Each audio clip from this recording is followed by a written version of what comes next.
Hi guys, my name is George. I currently work in customer success here at e-bate, and in this video I'll be taking you through the product level value calculation type.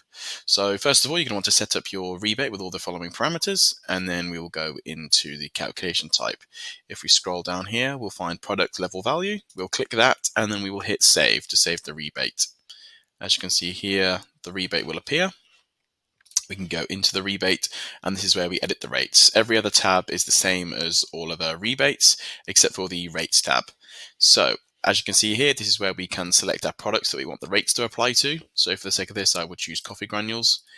We could do minimum quantity, so we could just do one. So once one is bought, these rates apply.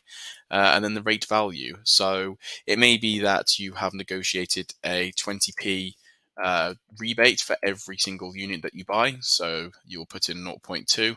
The sell price and the estimated volume, they are not mandatory, but these may be relevant due to reporting purposes. So once we apply that 0.2 rate value, we can hit the plus icon, and it will come up here as an active rate. So a good thing about this calculation type is that we can add a variety of rates to different products on the same rebate. So if we want to add another one for tea bags, we can do the same. We can do minimum quantity 1. You can also do minimum quantity 5, 10, etc. But for the sake of this, we will do 1. And you may have negotiated a 15p discount per unit bought. So we will again fill out those and click the plus icon. And as you can see here, the rates are both applied to this rebate.